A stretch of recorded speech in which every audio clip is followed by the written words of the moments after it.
반갑습니다. 결혼 생활을 하면서 정말 많은 일들을 겪은 한 남자입니다. 아내와 싸우고 난리친 것을 넘어서 아주 큰 사건과 사고가 있었는데요. 저의 썰을 풀어 많은 분들이 공감도 하시고 스트레스도 풀었으면 하는 바람입니다. 재밌게 적어볼 테니 끝까지 들어주시길 부탁드립니다. 저의 결혼 생활은 아주 평범했습니다. 신혼 때는 여느 부부처럼 달콤하고 사랑스러운 날들의 연속이었죠. 아들이 생기고 아내가 직장을 그만두면서 저 혼자 경제활동을 했는데 셋이 먹고 살기엔 충분했습니다. 돈 관리는 아내가 했으며 저는 가장으로서 최선을 다하며 살았어요. 아들이 커가면서 돈 들어갈 곳도 많고 물가도 상승하니 생활비가 많이 필요했습니다. 아내는 제 월급이 적다고 타박하기 시작했는데 이것이 저에겐 큰 스트레스였어요. 당신 아들이 이제 중학교에 올라가. 고작 이거 벌어오려고 날마다 내가 밥 차려주고 내조해준 줄 알아? 이직을 하든 기술 자격증이라도 따봐. 앉아서 서류 처리나 하는 일을 하니까 우리 가정이 날마다 돈에 쫓기는 거라고. 여보, 내 나이가 이직하고 싶다고 원하는 대로 되는 것도 아니고 자격증을 딴다고 해서 하루아침에 연봉이 높아지는 게 아니잖아. 지금 하는 일 충분히 힘들고 월급도 그만하면 괜찮다고 생각해. 그냥 형편에 맞게 좀 살자. 당신이 벌어다주는 돈에 맞춰 살려면 죽을 때까지 허리띠를 졸라매고 살아야 하니까 하는 소리지. 여보, 나 숨 좀 쉬자. 내가 회사 이야기를 안 해서 그렇지 밖에서 얼마나 시달리면서 일하는 줄 알아? 아이고, 누군 회사 생활 안 해봤나? 나도 아들 낳기 전까지 회사에서 실컷 굴렀거든? 그래도 그게 집에서 살림하는 것보단 나아. 내가 5년 전부터 다른 일 알아보라고 했으면 좀 알아듣고 행동을 좀 해라. 아들내미 대학 보낼 돈도 없어가지고 쪽팔리고 싶니? 내가 주는 돈이 얼마나 적다고 이러는지 모르겠어. 나 정도면 평균 이상 아닌가?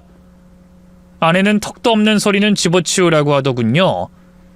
제 월급 통장을 관리하면서 매일 한숨만 나온다며 무조건 기술 배워서 힘들게 노동해서 많은 돈을 벌어오는 것이 장땡이라고 떠들었습니다. 아내와 자주 월급 문제로 싸웠고 기분 상한 채로 대화를 며칠씩 건너뛰고 남처럼 지냈어요.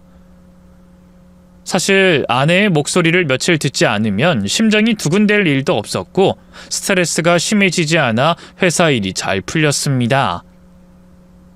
아내는 비단 저에게만 막말과 무시를 한 것이 아니었어요. 하나 있는 중학생 아들에게 모진말을 심하게 하는 걸 목격하게 되었습니다.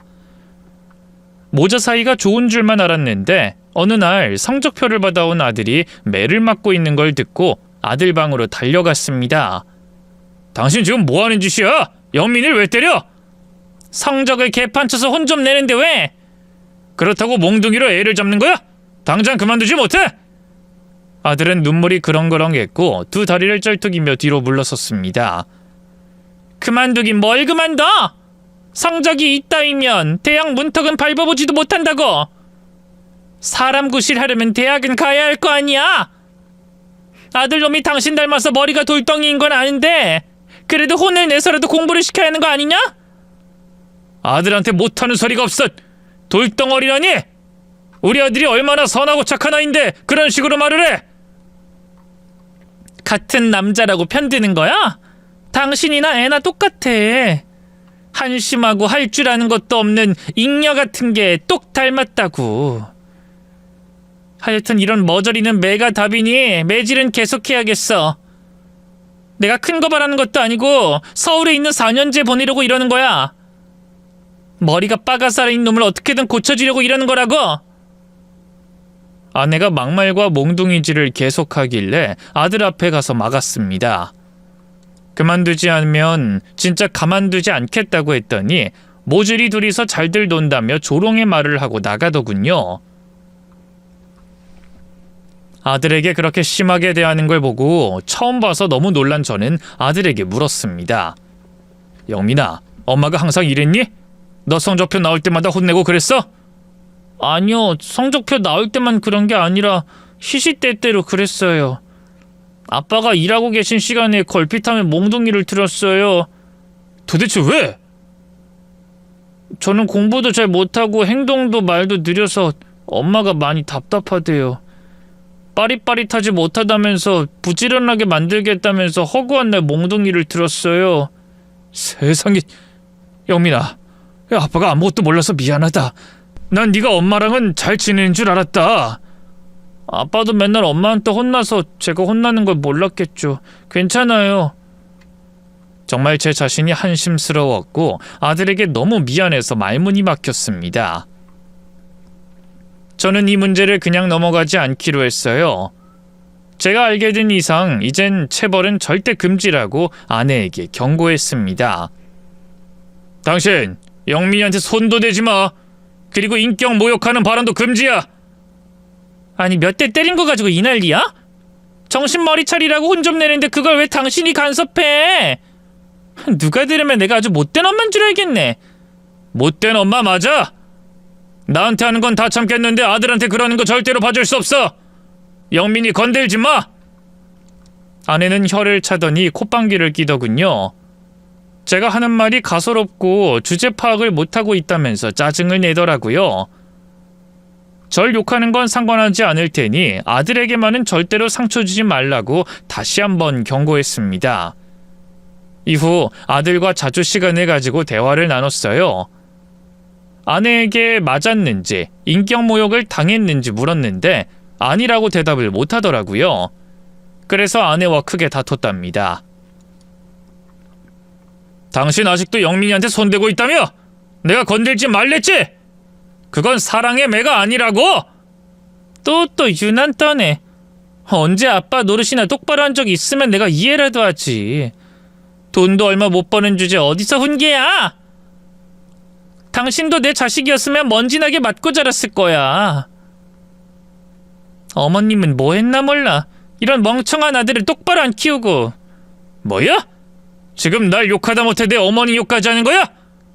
그러게 왜 부모 욕먹이는 짓을 해? 가만히 있으면 중간이라도 가는 거 몰라? 내가 어떻게 아들을 키우든 신경 끄고 당신 하는 일이나 똑바로 해. 제가 잘못한 게 있다면 분명히 맞을 겁니다. 무뚝뚝한 성격이라 아내에게 살갑게 말하지 못하고 아들에게도 간단한 대화만 나누는 아빠였으니 한참 부족한 가장이죠. 그런데 아내가 아들을 계속해서 손찌검하고 무시하는 말을 하는 것은 참을 수가 없었습니다. 그래서 집에 가면 맨날 아내와 나를 세우고 다퉜어요. 제가 나서니 아내가 아들에 대한 잘못된 교육을 줄이는 게 보였어요. 완전히 끊지 못하긴 했지만 아들이 전보다 나아졌다며 고맙다고 말을 하더라고요. 처음 아내와 결혼할 때는 이런 문제가 생길 거라고는 상상도 못했는데 여러 가지로 부부싸움이 심해지니 심신이 지쳤습니다. 제가 대기업에 들어가서 높은 연봉을 받았으면 좀 달랐을까 하는 생각이 들었는데 제가 대기업에 이직하는 건 불가능한 일이니 그냥 제 스스로가 참으로 못난 남자구나 하고 생각을 끝냈습니다. 아내와의 사이는 계속 찬바람이 불었는데 제가 가장이고 남자이니 먼저 사과를 건넸습니다. 여보, 내가 화낸 거 미안해. 미안한 거 알면 미안한 짓을 하지 마. 당신이 영미한테 손찌검만 안 하면 화 안 내. 그리고 인격을 모욕하는 언행도 삼가고 그거 두 가지만 지켜줘. 누가 들으면 내가 아들을 잡는 줄 알겠네. 어느 집이나 애들 혼내면서 키워. 아이, 그런다고 성적이 하루아침에 올라? 아주 조금이라도 오르니까 혼내는 거야. 아이, 당신 끝까지 이럴래?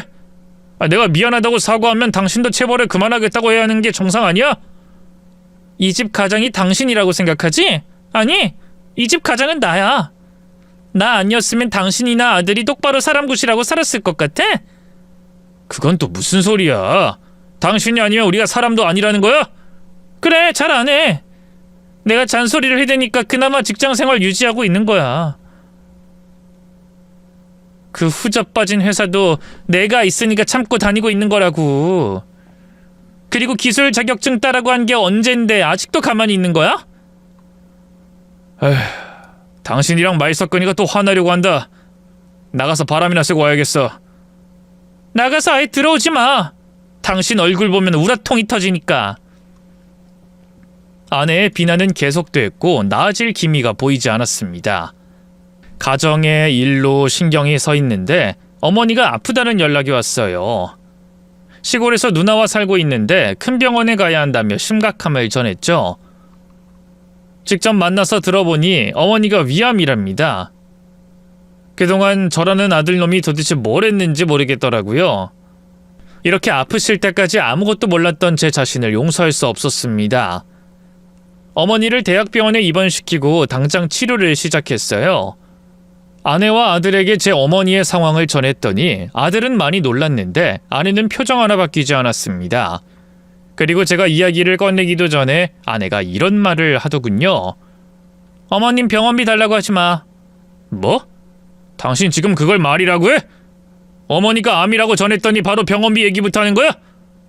그리고 우리 누나가 무슨 돈이 있겠어? 다른 가족은 나 하나인데 내가 병원비를 내야지. 당신 통장 내가 관리하는 거 잊었어? 돈 나갈 때 많아서 한 푼도 못 줘. 내가 다른 때 돈 달라고 한 적 있냐? 우리 어머니가 암이라고, 위암! 당장 치료비를 내야 한다고! 어머님 보험 안 들었어? 그리고 당신 누나는 그 나이 처먹도록 돈 하나 안 모았어? 진짜 한심하기 짝이 없네. 아무튼 병원비는 당신이 알아서 해. 월급 통장 건드릴 생각하지 말고. 아내는 정말이지 냉혈한 같았습니다. 제 어머니가 심각하게 아프시다는데 병원비가 아까워서 돈을 못 주겠다는 소리만 하더군요. 어머니의 항암 치료가 이뤄지고 수술을 받게 되어 돈이 필요해서 다시 아내에게 돈을 달라고 말했습니다. 여보, 수술비 내야 해. 당장 수술해야 하니까 내 통장 좀 줘.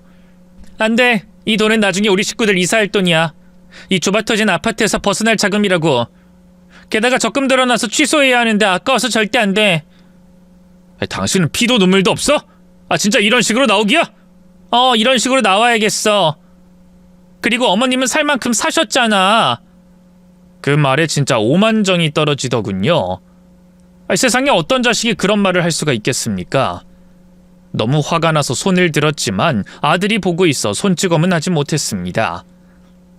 아내는 때려보라고 목에 핏대를 세우고 분노하더군요. 쳐봐, 쳐보라고. 당신이 번 돈이 당신 혼자만의 것인 줄 알아? 됐어. 어머니 수술비는 내가 알아서 마련할게. 당신 마음대로 해. 결국 신용대출을 받아서 수술비와 입원비를 충당했습니다. 어머니는 수술 뒤 회복하나 싶었는데 후유증이 심하셔서 얼마 못 가 돌아가셨어요. 이 못난 아들이 해드린 것도 없고 살려드리지 못해 정말 진심으로 부끄러웠습니다. 어머니의 장례를 치르며 수많은 조문객이 다녀갔는데 아내는 잠시 찾아와 절만 올리고 돌아가더라고요. 붙잡아서 장례를 도우라고 말해봤자 하고 싶은 대로 할 사람이니 그냥 언성을 높이는 대신 포기해버렸습니다. 한동안 어머니 생각에 슬픔에 잠겨 있었는데 아내가 아들을 혼내는 걸 듣고 현실로 금세 돌아왔습니다. 영민이한테 손찌검하지 말라고 한 게 몇 번인데 아직도 이래? 당신 미쳤어? 이 집의 정상은 나 하나거든? 돈도 쥐꼬리만큼 벌어오는 무능한 당신이랑 돌대가리 아들놈이 미친 거지. 사람 구실 좀 하게끔 만들겠다는데 왜 맨날 방해하는 거야? 내 아들이 당신처럼 살았으면 좋겠어? 내가 어디가 어때서? 그렇게 돈이 좋으면 돈 많이 버는 남자한테 시집가지 왜 나랑 결혼해서 못 잡아먹어 안달인 건데? 결혼하고 나면 죽자 살자 이래서 좋은 데로 이직하거나 다른 루트로 부자가 될 줄 알았다. 나도 지금처럼 빌빌거리는 당신 보면 결혼하는 걸 무르고 싶은 심정이야. 당신 막말하는 거 너무 심하다. 그만하자. 지친다 지쳐. 그만하긴 뭘 그만해 인간아. 당신이나 아들이나 내 마음에 드는 게 하나도 없어서 그렇게 욕이나 먹고 사는 거야. 한심하게 살지 좀 말고 정신 차리고 다른 일 찾아봐. 아내와 더 대화를 나눴다간 진짜 큰일이 날 것 같아서 입을 다물었습니다. 저는 끊었던 담배를 다시 피우기 시작했는데 아내가 돈도 많이 못 벌면서 담배를 피우냐고 핀잔을 줬답니다. 제 마음대로 하고 싶은 걸 하나도 못하며 사는 결혼 생활. 이거 하는 게 맞는지 의구심이 크게 들었습니다. 몇 달 동안 아내에게 시달려 괴로웠는데 어느 날 장모님이 아프다는 소식을 전했습니다. 간암이고 이식을 해야만 생명을 살릴 수 있다고 전하더라고요. 저희 어머니가 아팠던 때가 떠올라서 장모님이 안쓰럽고 딱하다는 생각이 들었습니다. 아내는 장모님이 아프시다는 말을 하더니 저에게 요구사항이 있다고 하더군요. 우리 형제들 모두 간이식 검사 받기로 했으니까 당신도 같이 받아. 뭐? 간이식 검사? 장모님한테 간이식 해드리라는 소리야? 그래, 잘 알아들었네. 내일 검사하기로 했으니까 월차 내고 같이 가자. 누구 마음대로 내 간을 장모님한테 드려? 당신 우리 어머니한테 했던 거 기억 안 나?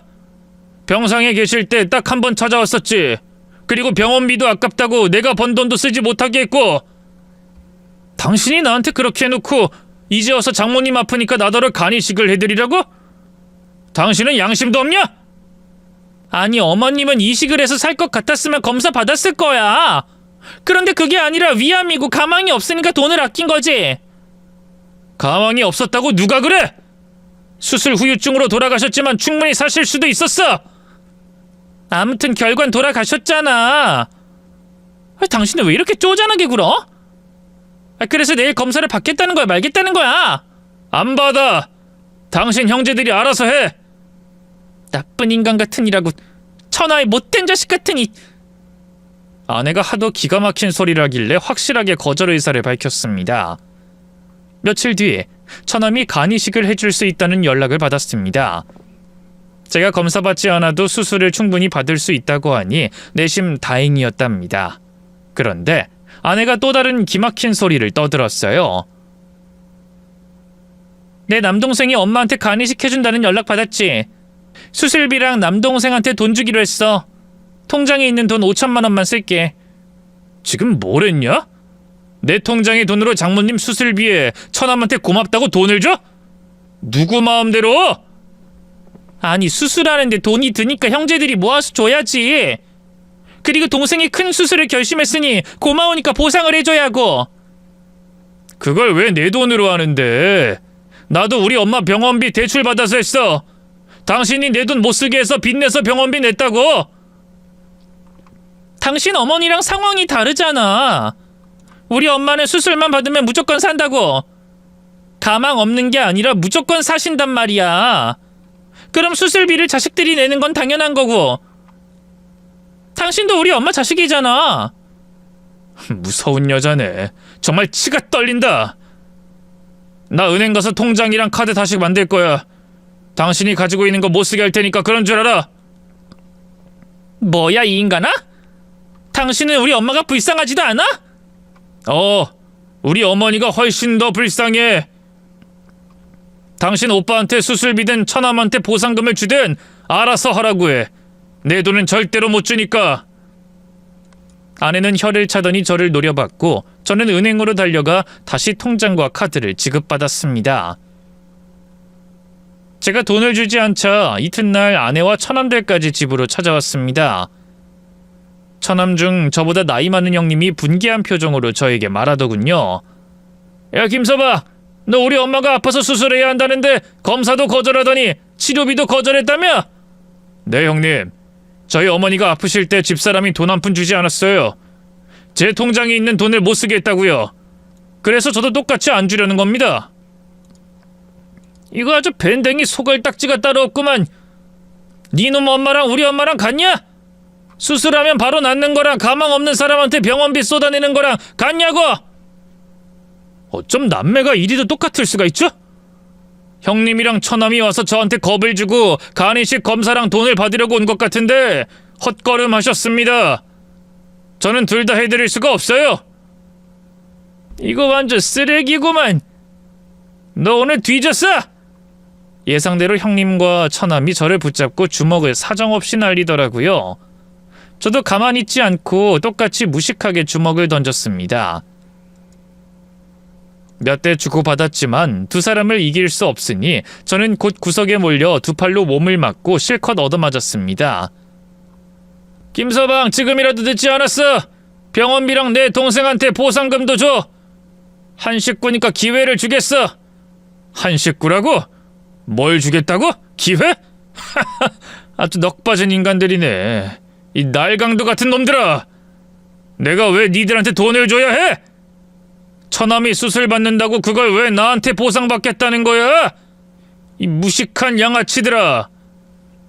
제가 큰 소리로 거부하자 다시 주먹과 발로 저를 흠씬 두들겨 팼답니다. 그날 아내는 형제들과 집을 나가서 며칠째 들어오지 않았어요. 다행히 장모님은 간이식을 잘 받아서 완치하고 퇴원하셨대요. 다행이긴 하나 아내와는 더는 같이 살 수 없을 것 같았습니다. 저는 이혼할 마음을 먹고 아내가 집으로 돌아오면 절차를 밟기로 했습니다. 그런데 정말 웃기게도 아내가 이혼소장을 보냈더라고요. 재산 분할은 물론이고 장모님께 지급하지 않은 수술비와 처남 보상금까지 5천만 원을 따로 청구했답니다. 그걸 끝까지 받아내고 저와 이혼하겠다는 건데 말도 안 되는 소리였습니다. 소송전으로 가자고 하니 저도 변호사를 선임해서 아내가 저질렀던 짓을 모두 다 털어놓고 법정 이혼을 하러 법원에 갔습니다. 변호사들이 침 튀겨가며 잘잘못을 따졌는데 판사님은 특정 한 사람의 잘못으로 보기 어려웠는지 재산 분할을 하고 이혼을 할 것을 판결했습니다. 결국 아내에게 저의 재산의 얼마만큼 주고 헤어지게 됐답니다. 그런데 아내가 법정에서 나오며 불만인지 큰 소리를 치더군요. 당신이 영민이 키우는데 내가 왜 양육비를 줘야 해? 그럴 거면 영민이 나한테 보내. 내가 양육비 받으면서 키울 테니까. 왜? 또 영민이 때려가면서 키우려고? 내가 그 꼴은 절대로 못 보지. 영민이도 당신이랑 살기 싫다고 했어. 나랑 같이 못 살면 보육원에 보내달라고 하느라고. 그동안 영민이한테 얼마나 무모한 짓을 했으면 애가 그렇게까지 심한 말을 하겠냐? 당신은 엄마 자격도 없어. 뭐가 어째? 영민이 그 자식이 그렇게 말해? 이래서 자식놈들 키워봤자 다 소용없다고 하나 보네. 그래, 당신이 키워. 그런데 양육비는 기대하지 마. 난 한 푼도 못 줘. 판결문 보고 말해. 당신은 영민이가 20살이 될 때까지 양육비를 지급해야 한다고. 내가 알아보니까 재산을 다른 구멍으로 넣고 배째라고 하면 양육비 안 줘도 어떻게 못한대. 돈이 없어서 못 준다고 하면 다른 도리가 없다더라. 난 머리 써서 절대로 한 푼도 안 줄 테니까 잘난 당신이 알아서 영민이 놈을 키우든 구워 삶든 알아서 해. 전처가 된 그녀는 끝까지 이기적이었고 무서운 여자였습니다. 이혼을 했더니 저도 그렇고 아들도 매우 밝아졌습니다. 편하게 발 뻗고 자보는 게 얼마만인지 정말 좋았던 것 같아요. 또 아들은 오르지 않던 성적이 금세 껑충 뛰어 올랐답니다. 아내가 떨어지니 저희 부자는 정신적으로 엄청 건강해졌어요. 영민아, 너 성적도 오르고 키도 많이 컸다. 그러게요. 마음이 편해서 그런가? 자식 밝아졌네. 아빠가 많이 미안하다. 엄마가 그러는 걸 진작 알았더라면 빨리 말렸을 텐데. 아빠, 엄마 이야기는 하지 마세요. 전 엄마라는 존재가 무섭게만 느껴져요. 그거 말곤 아무런 감정 없어요. 제가 못된 아들이라고 욕하실 수 있겠지만 저는 엄마한테 매맞고 무시당하면서 지낸 게 지옥 같았다고요. 아휴, 우리 아들이 상처가 심했구나. 이 아빠가 대신 사과할 테니 마음 추스르고 앞날만 생각하렴. 이후 아들은 건강하게 성장하긴 했지만 아직 마음속에 응어리가 있는 것 같아 심리상담을 받게 해줬어요. 상담소에 가면 아들은 매일 울었습니다. 아내 얼굴이 학교 일진들과 겹쳐 보일 정도로 무서웠고 피하고 싶었는데 집에서 같이 살았으니 너무너무 힘들었다네요. 저는 우는 아들을 보며 같이 울었고 손이 발이 되도록 아들에게 사과했습니다. 1년 동안 회사와 가족만을 오가며 아들을 위해 열심히 살았어요. 그러다 우연히 길에서 전처를 만났습니다. 양육비를 주지 않아 따지고 싶었지만 굳이 아는 척을 해서 제 감정을 상하게 하고 싶지 않았어요. 또 전처의 돈을 아들에게 쓰고 싶지도 않았답니다. 그래서 그냥 지나치려는데 전처가 먼저 제 등을 툭 건드리더군요. 아, 있냐? 내 전남편을 여기서 다 보네? 왜 아는 척이야? 애인이랑 있는 것 같은데 그냥 데이트나 하시지. 내 애인이 아니라 남편이야, 남편. 아주 잘 나가는 사업가라고.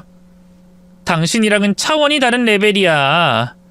아, 그러셔? 잘 됐네. 돈 많고 능력 있는 남자를 이제라도 만났으니 얼마나 좋으시겠어. 그뿐만인 줄 알아? 나 새아들도 생겼어. 고등학생인데 수재야, 수재. 과학고 다니는데 내후년에 서울대 아니면 카이스트에 들어갈 거라고. 당신의 그 멍청한 아들하고는 차원이 다른 레벨이지. 영민이 그 꼴통은 아직도 돌머리짓 하면서 학교 다니지? 안 봐도 비디오다. 저와 새 남편을 비교하더니 새 아들과 제 아들을 비교하더군요. 정말 어처구니가 없었고 이런 여자가 아들의 친모라는 게 너무 끔찍했습니다. 당신 영민이는 이제 안중에도 없는 이유가 새 아들이 생겨서였어? 그리고 네 새 식구들 앞에서 내 아들 욕을 하냐? 참 어리석다, 이 한심한 여자야. 내가 한심한 게 아니라 니들 부자가 한심한 거지. 당신은 쥐꼬리만한 월급 받아오면서 발전은 하나도 못하고 영민이 그 꼴통은 공부를 발로 하는지 맨날 성적이 개판이었어. 내가 니들 부자들 보면 부하같이 밀었는데 얼굴을 안 보니까 속 편하더라고. 지금이 아주 행복하다. 참 말을 개떡같이 하는구나. 당신이 낳은 자식인데 끝까지. 다 필요 없어. 내 아들은 이제 영민이가 아니라 광희 하나뿐이니까. 전처가 그 말을 하는 순간 전처 뒤로 아들이 나타났습니다. 저와 외식을 하기로 해서 시간 맞춰 나오는 길이었답니다. 아들이 전처 뒤에서 말했습니다. 저도 아빠 하나뿐이에요. 부모님은 아빠 한 분뿐이라고요. 아이 깜짝이야. 깜빡이 좀 켜고 들어와라. 간 떨어지는 줄 알았잖아. 놀랐다면 죄송해요. 아빠, 밥 먹으러 가요. 저는 아들을 보고 웃으며 손짓했습니다. 그러자 아내가 저희 부자한테 꼴값을 떤다고 막말을 하더군요. 끼리끼리 아주 잘 노네. 애비는 하루살이 개미처럼 살고 아들이란 놈은 학교에서 하등한 찌질이고 아주 잘 어울리는 부자야. 둘이 오래오래 행복하게 살겠어. 당신 영민이가 그동안 심리치료 1년 넘게 받은 거 모르지? 당신에게 당한 것 때문에 애가 엄청 힘들어했었어. 고작 몽둥이 좀 들고 욕 좀 했다고 심리치료를 받아? 약골놈의 자식. 내가 저런 걸 낳고 미역국을 처먹은 게 바보 천치다. 충분히 사과할 기회 만들어줬는데 내 욕심이었네. 그래, 당신 욕심이야. 내가 손대서 그나마 성적이 중간 이상은 갔던 거야. 저놈은 좋은 말로 하면 못 알아먹는 멍충이라고. 더는 대화할 필요가 없다고 느껴서 아들의 손을 잡고 얼른 그 자리를 벗어났습니다. 아들은 입맛이 떨어졌을 줄 알았는데 다행히 한 끼로 흘려버려서 그날 고기를 5인분이나 먹었답니다. 저는 아비로서 최선을 다하고 아들은 학생으로서 본분을 다하며 살았습니다. 고등학교를 졸업한 아들은 서울에 있는 명문대에 합격해서 입학했고 공부도 캠퍼스의 낭만도 즐기며 대학을 졸업했답니다. 그리고 대기업에 취직까지 해서 자기 앞가림을 잘했답니다. 아버지, 저 왔어요. 영민이 왔냐? 아이, 독립했으면 네 집에서 지내지 뭐하러 왔어? 아버지가 또 물에 밥 말아 드실 것 같아서 맛있는 것 좀 사왔어요. 난 맛있는 게 먹고 싶으면 항상 아버지가 생각나거든요. 어이구, 고맙다 아들아. 그럼 아들이 사온 밥이나 같이 먹어볼까? 28살인 아들은 부족한 게 하나도 없었습니다. 아비인 저보다 훨씬 잘나서 칭찬 말고는 해줄 말이 없었어요. 그런데 아들이 엄청 큰 소식을 들고 왔더군요. 아버지, 나 장가 가요. 뭐 장가? 너 여자친구 사귄다더니 그 친구랑 결혼하기로 했냐? 네, 저희가 과속을 했어요, 아버지. 아이, 뭐야? 아이, 그럼 내가 할아버지가 된다는 소리냐? 아, 이거 아주 기쁜 소식이구나. 아, 잘됐다, 잘됐어. 아들은 젊은 나이에 대기업도 들어갔고 사랑하는 여자친구와 아이까지 생겨서 결혼을 앞두게 되었어요. 상견례를 나가봤는데 사돈 부부가 워낙 좋은 분들이라 2시간 넘게 흐뭇하게 웃다가 나왔답니다. 그런데 이틀 뒤에 아주 끔찍한 일이 생겼습니다. 며칠 전부터 전처와 처남들한테 전화가 왔는데 모두 수신 거부를 했더니 저희 집으로 찾아왔더라고요. 이제 남남이고 볼 일도 없는데 왜 찾아왔는지 의문이었습니다. 무슨 일이길래 세 사람이 저희 집에 오셨습니까? 전처의 오빠가 말문을 열었습니다. 김서방, 우리가 안 좋게 헤어지긴 했어도 가족은 가족이지. 자네 오랜만에 보니까 얼굴이 좋아진 것 같네. 예전엔 미안했네. 두루뭉실하게 말하지 말고 용건을 말하세요. 그게 말이야. 내 동생이 그러니까 자네 전처가 많이 아파. 얼굴을 한번 봐봐. 피죽도 못 먹은 사람 같지? 이 신부전을 앓고 있네. 신부전이면 콩팥에 이상이 있다는 겁니까? 그래, 그렇지. 그래서 당장 이식 수술을 받지 않으면 위험하댔어. 신장 이식이요? 당신 진짜 많이 아픈 모양이네. 얼굴이 반쪽이 됐어. 그런데 이식 수술 받는 거랑 내 집에 온 거랑 무슨 상관이야? 전처를 바라보며 물었더니 제 아들 이야기를 꺼내더군요. 여보, 우리 아들 영민이가 필요해. 우리 오빠랑 남동생은 수술이 불가능하대. 직계 가족이 있으면 확률이 높다고 하더라. 영민이한테 신장 이식 받게 해줬으면 해. 정말 어처구니도 없었고 기가 막히고 코가 막혔습니다. 내 아들 신장을 달라고? 누구 마음대로 누가 허락한대? 당신이 영민이 엄마야? 이혼하고 바로 버리더니 이제 와서 아프니까 아들 타령하는 거야? 여보, 미안해. 내가 전에는 실수를 많이 했지. 근데 지금이라도 바로잡고 싶어. 아들하고는 모자지간으로 잘 지내고 싶고 당신과는 재결합할 의사도 있어. 신장을 달라고 하더니 아들과 저를 다시 자기 인생으로 끌어들이고 싶다고 하더군요. 재결합? 모자지간? 이 여자야, 능력 있는 새 남편이랑 똑똑한 새 아들은 어쩌고 다시 우리한테 기어들어온다는 거야? 그 남자랑은 이혼했어. 내가 아프기 시작하니까 걸림돌이라면서 새 남편과 새 아들이 나를 버렸어.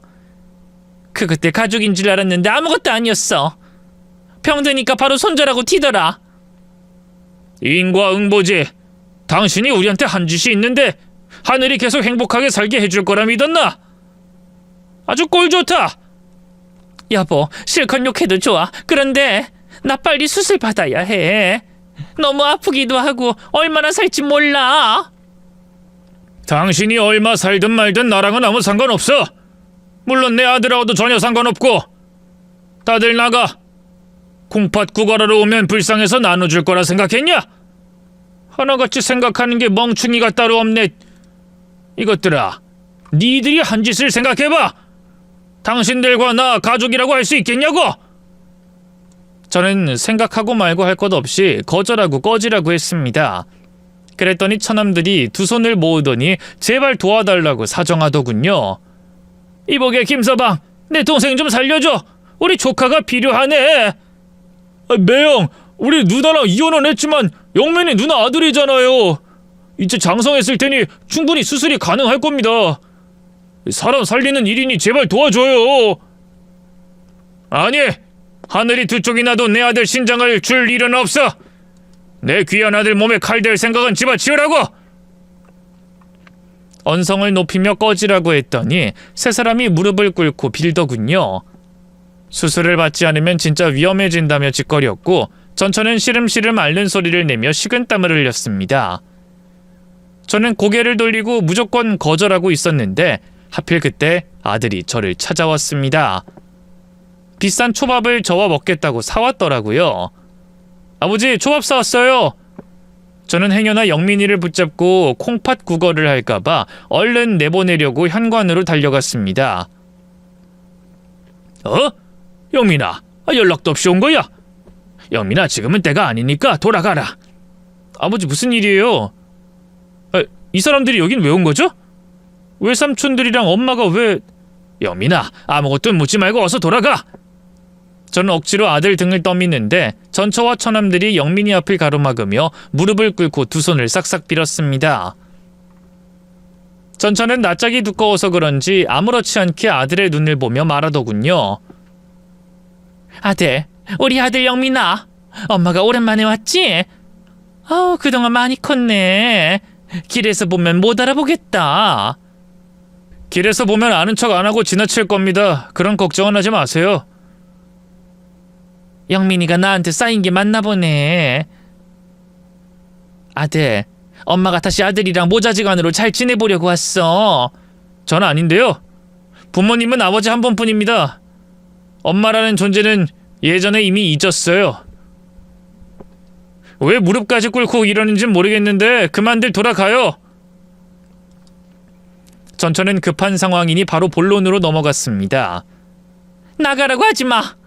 아들아, 이 엄마가 많이 아프다. 신부전이야. 치료를 아무리 해도 낫질 않아. 의사 선생님이 신장 이식을 빨리 받아야 한다는구나. 신부전? 신장 이식이요?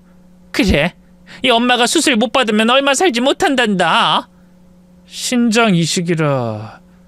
그것 때문에 절 찾으러 왔어요? 꼭 그런 건 아니야. 내 아들이 보고 싶어서 찾아왔다, 아들. 많이 그리웠어. 새 아들은 어쩌고요? 잘난 아들 생겼다고 나 따윈 아들 취급도 안 하고 살아도 그만이라고 하셨잖아요. 아들이 저와 똑같은 질문을 하자 전처는 새 가족에게 절연당하고 쫓겨난 걸 질질 짜면서 말하더군요. 최대한 불쌍해 보이려고 아주 열연을 했답니다. 아들아, 이 엄마가 너무 못났지. 나도 안다. 어리석게 살아왔단 거 다 알아. 새로 생긴 남편과 아들 놈은 내가 아프기 시작할 때 바로 버리고 떠나더라. 그렇게 큰 소리 치더니 꼴 좋네요, 엄마. 수술 받고 살고 싶어서 날 찾아왔어요? 근데 어쩌죠? 전 이식해줄 마음이 없는데. 내 아버지가 아프시면 100번 1000번 수술해 드리겠지만 엄마는 아니에요. 날 지옥 속에서 살게 한 것도 모자라 진심 어린 사과 한 번 하지 않은 당신한테 아무것도 해줄 수가 없었어요. 지금 얼굴 보는 것만으로도 굉장히 힘듭니다. 영민아, 엄마를 한 번만 도와주면 안 되겠니? 가족으로 받아들이지 않겠다면 나도 이해할게. 그런데 난 네 엄마야. 아파서 죽게 생겼는데 네가 도움을 줘야지. 이 엄마가 불쌍하지도 않아? 이 초췌한 몰골을 봐. 진짜 못 봐주겠네요. 세 사람 얼른 우리 집에서 나가요. 당신들 보는 거 역겨우니까 나가라고요. 아들이 더 세게 화를 내자 세 사람은 더 납작 엎드려서 두 손을 싹싹 빌었습니다. 검사라도 받아달라며 애걸했답니다. 말로 해서는 절대로 나갈 것 같지 않았답니다. 그래서 발로 세 사람의 등을 밀며 내쫓으려는데 아들이 힘겹게 말문을 열었어요. 좋아요, 검사 받을게요. 급한 상황 같으니 일단 검사부터 받아볼게요. 어머나, 정말이니 아들? 역시 내 아들은 효자야. 영민아, 고맙다, 고마워. 나의 하나밖에 없는 아들아, 정말 고맙다. 저는 아들에게 이게 뭐하는 짓이냐고 언성을 높였습니다. 영민이, 너 지금 뭐라고 한 거야? 네가 왜 검사를 받아? 아버지, 흥분하지 마세요. 일단 급한 상황이니까 검사를 받아볼게요. 절대로 용납할 수 없는 저는 아들의 팔을 잡아치려고 했습니다. 그런데 이 처남들이 저를 밀치더니 얼른 영민이를 데리고 나가더군요. 전처는 시커먼 이빨을 드러내며 저를 보고 깔깔 웃었고요. 내 아들은 그래도 멍충이는 아니네. 이 인간아, 당신이 반대한다고 해도 내 아들의 마음까진 막지 못해. 영민이는 내 아들이야. 누가 뭐래도 내 아들이라고. 다시 말하지만 영민이 몸에 손댔다간 절대로 가만 안 둬! 닥쳐, 이놈아. 아들 효도받고 오래오래 살아야겠으니까 당신은 빠져. 괜히 네 놈한테 꿇어서 빈 것 같아 내 자존심이 말이 아니거든? 발 닦고 잠이나 자라. 전처까지 제 집에서 나가자 속에서 부하같이 밀었습니다. 베란다로 내다봤더니 아들이 세 사람과 함께 차를 타고 유유히 떠나더라고요. 아들에게 전화했는데도 받질 않길래 절대로 아무것도 해주면 안 된다고 경고하는 문자를 보냈어요. 아버지인 제가 미쳐 돌아버리는 꼴을 보고 싶지 않으면 당장 멈추라고 말이죠. 얼마 뒤 다시 집에 찾아온 아들을 보고 바로 멱살을 잡았습니다. 네 몸을 그렇게 함부로 쓰라고 누가 그러더냐? 아버지, 흥분 좀 가라앉히세요. 신장 검사했는데 수술 가능하다네요. 뭐? 그럼 기어코 신장을 떼어주겠다는 거냐? 너 곧 장가갈 사람이야. 근데 꼭 그렇게 해야겠니? 이 아버지가 부탁하마. 제발 허튼 짓 하지 마라, 부탁이야. 저는 멱살을 놓아주며 부탁하듯 말했어요. 아들은 절 보고 씩 웃더군요. 아버지, 검사만 받겠다고 했지 누가 이식을 해준다고 했나요? 뭐? 그럼 수술할 생각은 없다는 거냐? 당연하죠. 저한테 부모는 아버지 한 분이라고 했잖아요. 제가 왜 엄마한테 신장 이식을 해주겠어요? 그때는 엄마랑 외삼촌들이 집에서 안 나갈 것 같기도 하고 저도 복수하고 싶어서 그랬어요. 이식 가능하다니까 엄청 희망을 걸고 있을 텐데 제가 수술날 안 나가면 어떻게 되겠어요? 엄청 절망하겠죠? 그게 제 복수예요. 어릴 적 엄마한테 받았던 고통을 갚아줄 시간이라고요. 아이고야, 심장 떨어지는 줄 알았는데 난 네가 행여나 신장을 떼어줄까봐 얼마나 노심초사였는 줄 알아? 네가 몸에 칼을 대지 않겠다고 하니 나로선 다행이다. 이제 좀 숨이 쉬어지는구나. 아휴. 아버지, 저 생각 이상으로 어릴 때 상처가 커요. 그리고 엄마가 할머니가 아플 때 어떻게 했는지 봤어요. 외할머니 때랑 완전히 다르게 차별했죠. 저에겐 엄청 큰 충격이었고 아직도 잊혀지지 않는다고요. 아무튼 난 수술하지 않을 겁니다. 아버지, 수술날이 제 결혼식으로 잡혔는데 우린 결혼식에 가면 돼요. 엄마랑 삼촌들은 아마 땅을 치고 분노할 거예요. 저는 행복의 꽃을 피우고 그쪽 집안은 초상집 분위기가 되는 거 정말 생각만 해도 시원한 복수 아닌가요? 영민이, 너 아주 잔인하구나. 뭐 어렸을 때 기억이 떠오르고 복수하고 싶다고 하니 내가 어찌 너를 말리겠냐. 그래, 하고 싶은 대로 해라. 난 네가 무사하기만 하면 된다. 그렇게 아들의 확실한 계획을 듣고 나서야 안도의 한숨을 내쉬었답니다. 아들 결혼식이 다가와 저와 아들은 결혼식장으로 향했어요. 그리고 전철은 병원에서 아들이 오기만을 오매불망 기다리고 있을 거였죠. 아들에게 계속 전화가 들어오자 전화를 꺼버리더라고요. 그러자 저에게 전화가 걸려왔답니다. 저는 확실하게 마무리하려고 전화를 받았습니다. 여보세요? 여보. 실컷 욕하고 나가더니 또 착한 척하네. 전화 왜 했어? 우리 영민이가 아직 안 왔어. 1시간 뒤에 수술이라 대기하고 있어야 하는데 아직 안 왔어. 당연하지. 오늘이 영민이 장가가는 날인데 거길 왜 가냐? 파티하는 날 미쳤다고 수술하겠냐? 내 아들이 당신한테 복수한다고 검사만 받고 놀려준 거래. 아주 쌤통이다, 이 여자야. 뭐? 그럼 수술해주겠다는 게 거짓말이었다는 거야? 날 조롱하려고 그랬단 말이야? 그래, 이제 알겠냐? 당신이 얼마나 형편없는 엄마인지. 아니, 당신은 엄마라는 단어도 아까워. 그냥 옆집 개라고 불러야겠다. 이봐, 옆집 개. 내 아들은 절대로 당신을 도와주지 않을 거야. 그러니까 병원에서 알코올 냄새나 맡으면서 치료받아. 얼마나 연명할지 몰라도 다시는 내 아들 찾지 마. 그렇게 전화를 끊어버렸는데 기분이 정말 짜릿했습니다. 결혼식은 아주 찬란하고 기쁘게 치러졌고 모든 행사를 마치고 아들과 며느리가 리무진 앞에 서서 신혼여행을 출발하기 전 인사를 했습니다.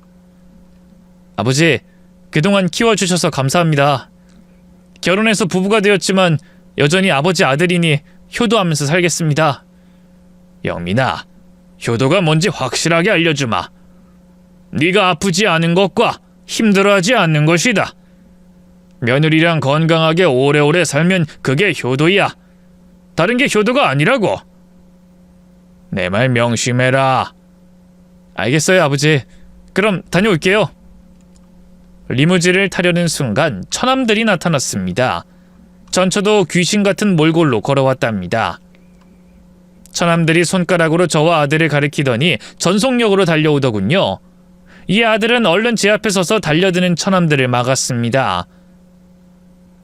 이 못된 놈아! 이식 수술하는 날 결혼식을 하냐? 넌 네 엄마 살리고 싶지 않아? 누가 제 엄마인데요? 삼촌들, 내가 족하면 내 몸을 귀하게 여길 줄 아셔야지. 어디서 콩팥 달라고 난립니까? 그리고 새신랑이 그런 수술 받으면 되겠어요? 내 아내가 홀몸도 아닌데 한 집안의 가장이 될 내가 왜 당신한테 콩팥을 줍니까? 엄마는 나한테 괴물 같은 존재예요. 처음부터 끝까지 잘난 아들 생겼다고 좋아하던 게 눈에 선한데 참 꼴이 우습네요. 아무튼 난 복수를 해준 거니까 콩팥 구걸은 그만해요. 이놈 봐라. 우리 가지고 놀았네.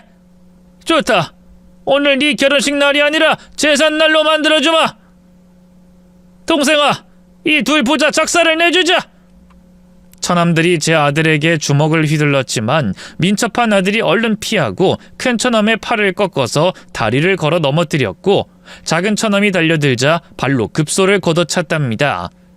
아야, 이 씹어먹어도 모자랄 자식. 당장 병원으로 가. 네 엄마 살려내라고. 아, 진짜 질기네. 협박도 정도껏 하셔야지. 외삼촌, 오늘이 외삼촌이라고 불러주는 마지막 날입니다. 다음에 우연히 보면 아저씨라고 불러드릴게. 아들은 순식간에 두 처남을 내동댕이 치고 바닥에 굴려버렸습니다.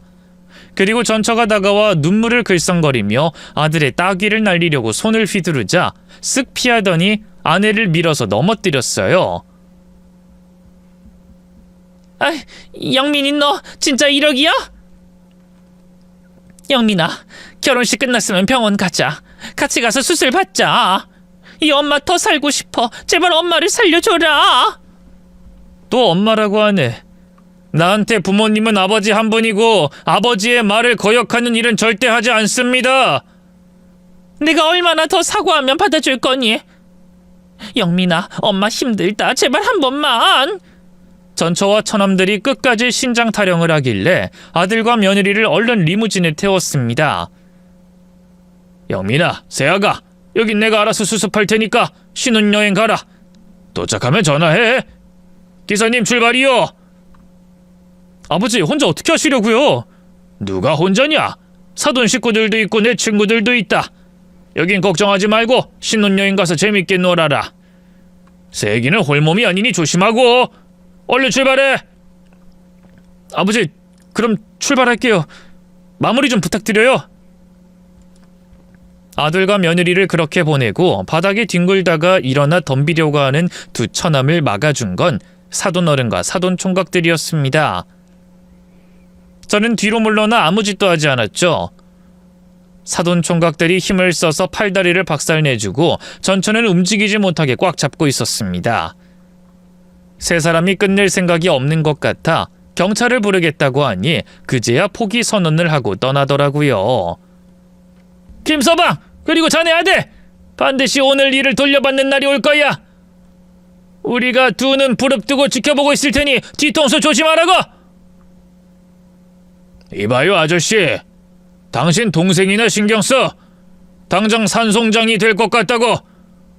그러게 마음 착하게 살 것이지 왜 멋대로 멍청하게 살아서 그런 병에 걸려.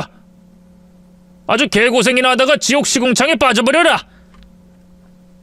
저의 아주 강렬한 막말로 세 사람을 보냈습니다. 진짜 너무 달콤한 복수여서 소화가 되어 배까지 고프더라고요. 저를 도와준 사돈 식구들께 감사 인사를 드리고 다 같이 뒤풀이를 가서 음식과 술을 먹었습니다. 전처 이야기는 쏙 빼고 저의 아들과 며느리가 잘 살길 바란다는 대화만 오가며 기쁨의 축배를 들었답니다. 아들 내외는 부부가 되어 아주 잘 살았어요. 보기만 해도 배가 부를 정도로 예뻤답니다. 그리고 전처의 마지막 이야기를 안 할 수가 없겠네요. 아직 2승에 있고 투석을 받으며 오늘 내일 하면서 버티고 있답니다. 나중에 다른 삼자한테 신장 이식을 받을지 치료만 받다가 세상을 떠날지는 아무도 모릅니다. 한때는 죽을 만큼 사랑했던 아내였는데 결혼 생활을 하며 많은 감정이 쌓이고 해서는 안 될 말과 행동으로 이혼까지 하게 됐고 왼수지간이 되었던 저의 결혼 이야기는 정말이지 최악이었던 것 같네요. 물론 저보다 더한 분들도 계시겠죠. 아들과 며느리, 훗날 생길 손주만 생각하면서 앞만 보고 행복을 찾아가겠습니다. 과거의 아픔과 배신, 복수 따위는 모두 잊어버리고요. 제 이야기는 여기서 막을 내려야겠네요. 끝까지 들어주신 여러분께 심심한 인사를 드립니다. 진심으로 감사합니다. 모두 건강하시고 안녕히 계십시오.